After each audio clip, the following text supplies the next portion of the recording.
And thank you for acceding to my request, Mr. Commodore.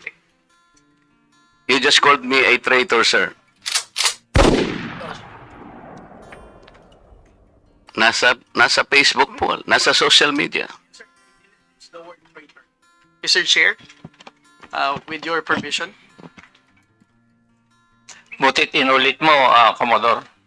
Bago ka sumagot doon sa tanong niyang Juan, patapusin mo muna yung legislator and then you wait until you are recognized by the chair, okay? Yes, sir. Thank you. Thanks, sir.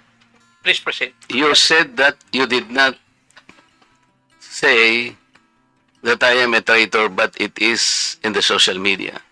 Did you take an effort to clarify that so that you could not mislead people because they might believe that you have said that? It is only now that you are disowning this statement. Mr. Chair. Mr. Chair. Yes, sir. To the Honorable Marcoleta, sir. Let's put it on record. I did not use the word traitor in describing your statement that the West Philippine Sea ay kathang-isip lamang po. Let me read my post on X. I stand by the statement of President Bongbong Marcos when he said ang West Philippine Sea ay hindi kathang-isip natin lamang. Ito ay atin, ito ay mananatiling atin hanggang nag-aalab ang diwa ng ating minamahal na bansang Pilipinas. Hearing someone claim that the West Philippine Sea is merely a fabrication of the Philippine government is a disservice and an embarrassment to their entire party, the organization he belonged to, and even their own family.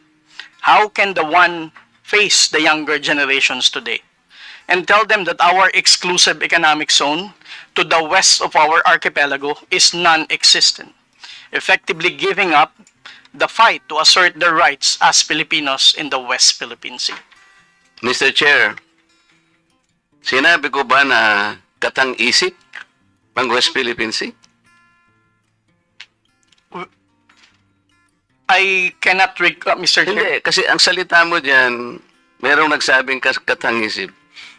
Sinabi ko ba na katang-isip ang West Philippine Sea? I said I stand by the statement of the President. I did not mention you said it, sir. Meron kang katang-isip na sinabi dyan eh. To whom are you referring that? No, sir. The katang-isip phrase was the President's statement during his SONA. I just merely restated the statement of President Bongbong Marcos Kaya nga, when he you are now... delivered it to SONA. Kaya mo lang nilabas yan after I said that there is no such thing as West Philippine Sea. But that is in context of the fact that it is not yet registered in the International Hydrographic Organization. Alam mo, Commodore, ang procedure. Tama. Mr. Chair, No, you have to answer, Mr. Chair.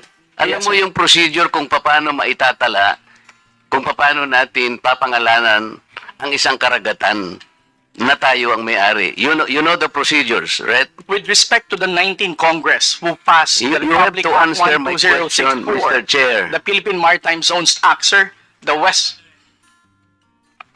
Kindly repeat your question. You know, Commodore, the procedures on how we can register the name of a maritime area that we control or that we believe it is ours. You know the procedures on how Yes, to sir. register. Okay. So, ano na po ba, nakarehistro na po ba, nairehistro na po ba natin yung West Philippine Sea? Sir, with regard to your question, there must be a legislation and then submit it to the international... Oo nga, meron na po Hydrographic tayong Organization. legislation. Yes, As a sir. matter of fact, nagagawa na po yung Congress. Kailangan po talaga yon. Yes, sir. Nagpasimula tayo sa administrative order pero kulang yon. Kaya nga po ang Congress gumawa para tulungan po kayo. Okay, sa ngayon po, sa tagal na po ng proseso, yun po yung dapat ninyong palaging gagawin. Kailangan lahat ng lakas natin gamitin, maparehistro po natin. Pero ngayon, hindi pa nakarehistro. Tama po. Again, sir, answer your question in Please. steps by Commodore, sandali. Yes, sir. Please answer the question Yes, directly. The question calls for a yes or no. No, sir. If it's in IHO, yes, through legislation. Sinasabi ko yung IHO because this is the only world body that officially names a particular area of the sea. Kaya sa konteksto po ng pinag-uusapan natin, kaya ko lang nasabi, sapagkat hindi pa po nakatala, we need the international community to recognize a part of our own. Yun lang po ang punto doon, Mr. Commodore. So kung hindi pa po nakatala, tama po ako, hindi ba? No, sir. You are inconsistent. No, sir. I did not say that you're correct. I will not agree that you are correct. West Philippine Sea is our exclusive economic zone. Eh, Mr. Chair, wala tayong dispute that. Sinasabi ko na nga sa iyo, yung sinasabi nating West Philippine Sea is our own exclusive economic zone. This is ours. You and I should fight for it until the last drop of our blood. Ang sinasabi natin dito, kagaya ng nire-request ng CICC, let us educate our people sapagkat ang alam ng mga tao, lahat tayo, ang alam natin, nakarehistro na. Ang sinasabi ko, hindi pa po nakarehistro. Ikaw ba pwede kang mag-enroll sa isang eskwela nang hindi ka nag-register, nang hindi ka nag-enroll?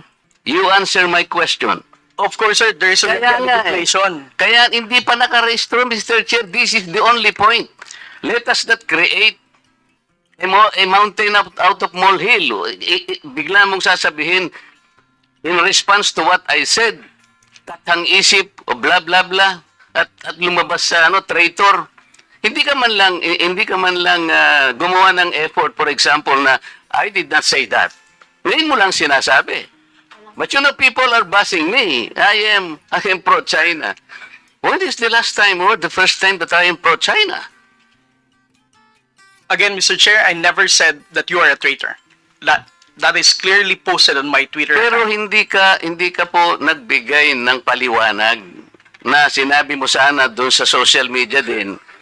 Bakit nyo ina-ascribe sa akin na sinabi ko na traitor si Kong Marcoleta? I did not say that. It is only now that you are explaining na wala kang sinabi. But kumalat na sa social media, kaya nga tayo nandito. These are the excesses and the abusiveness of social media, Mr. Chair. Nangyari na. Kahit na ilang libong mag-explain ka dito, yung tao narinig na nila na ikaw ang nagsabi. Because meron ka pang litrato dun eh. Mr. Chair, No. nobody has ever asked me whether you are a traitor. This was only the first time that I was asked whether you are a traitor or not. You are not even aware na sa social media sumabog yun. Nandun yung litrato mo and the claim that I am a traitor. Ngayon ka lang nagpapaliwanag na I am not a traitor. Pero nangyari na yon. Mr. Chair, I don't think that I'm under in any obligation to respond to all those social media Mr. posts Chair, by bloggers, now social media influencers to tell them that Mr. they're Chair. wrong. Siya muna. Sabi niya wala siyang obligation. Finish your statement. Yes, sir. Mr. Chair, Honorable Marcoleta, sir, I think I'm no under obligation to tell all the social media influencers, to bloggers, defend your name, tell them that you are not a traitor. Again, I did not mention that you are a traitor. Those words did not come from me. Why would I go to the extent of defending you and you are running for Senate? I might as well be interpreted as supporting somebody for public office. Mr. Chair, clarifying something that is wrong is Have not the floor, political. please. Thank you, sir. Commodore, ang tinatanong lang ni Honorable Marco Reyes that merong lumabas kang statement. Siguro, binigyan ng interpretation ng ibang vloggers at nasabi na traitor si Honorable Marcoleta. Ang tinatanong niya is, unang-una, alam mo ba ito na gano'n na nangyari? Would you know? No, sir, because when it became a social media popular post, I was not here in the country. I was actually in the official business outside. So when did you come to know about this? I only came to know about it when Congressman Marcoleta called me Gago and Mangmang in one of his interviews. So when was that?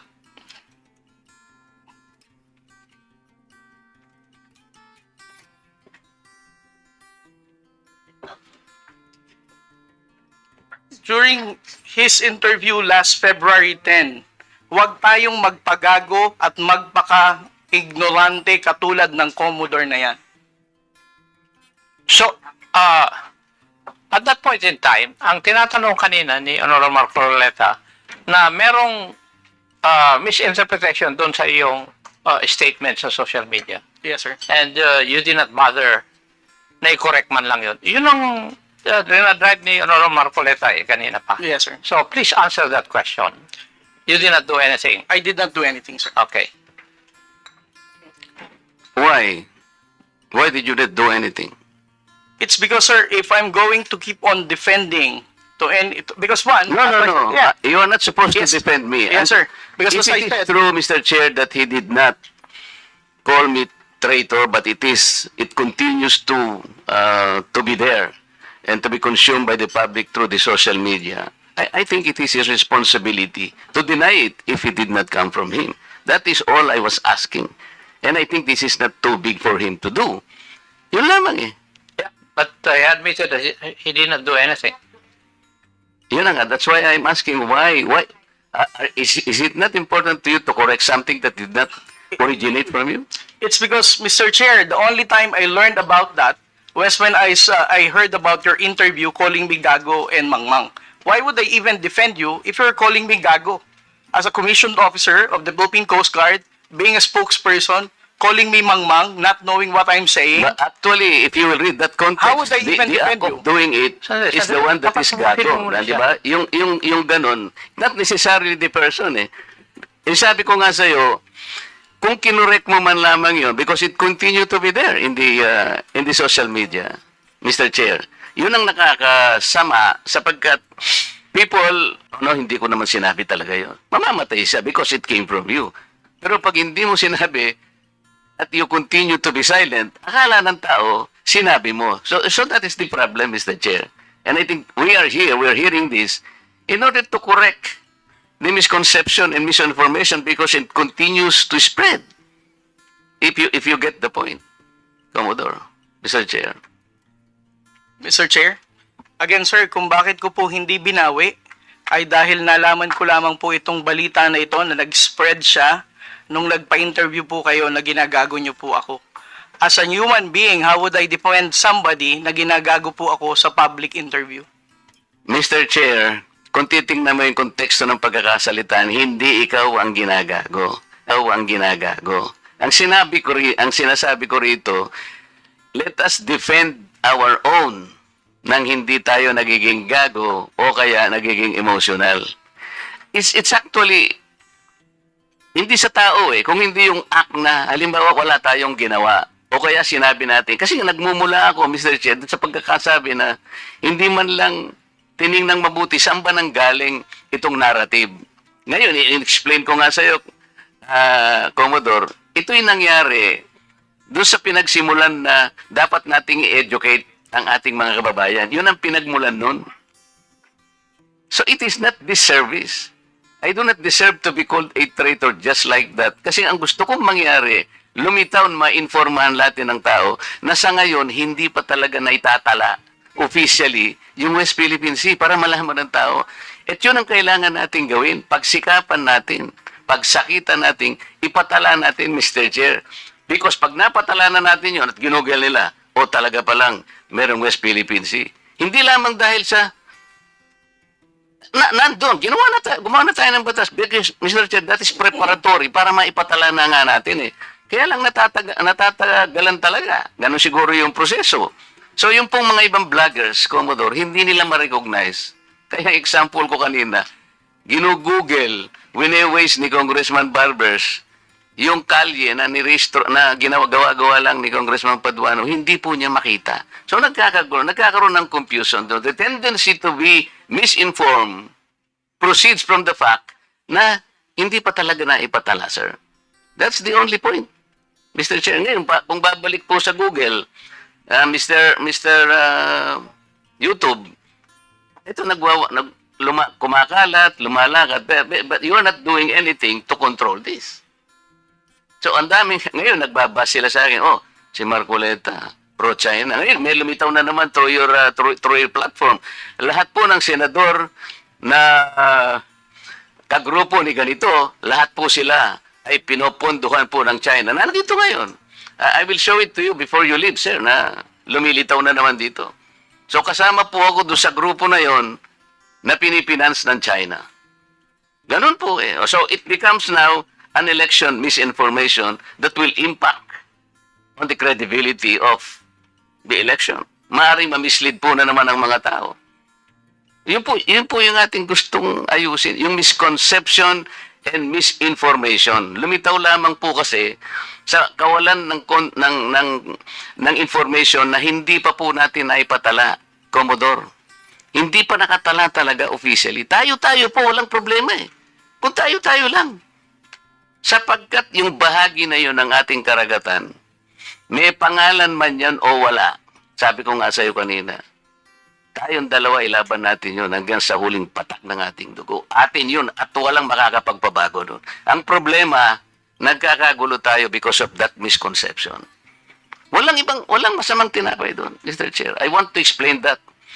Ngayon, ako nagpapasalamat ako sa'yo at sinabi mo ngayon at naliwanagan na hindi mo pala sinabi yung I am a traitor. So salamat kahit nahuli. Sabi nga natin, Mr. Chair, huli man daw at magaling, nayahabol din. Kaya lang ang problema ko ngayon, Mr. Chair, yun pong kumakalat na akala nila sinabi mo. At lumaki nga, sapagkat siguro, dahil medyo nasaktan naman ako, nakapagsalita ako ng wag nating depensa ng sariling atin na magiging emotional tayo o kaya nagpapakagago tayo.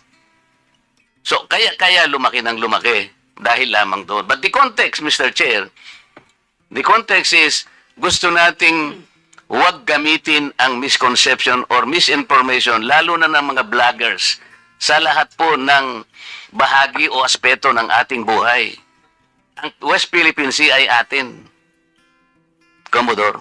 Yes. Because this is the exclusive economic zone of the country. And there is no changing that fact.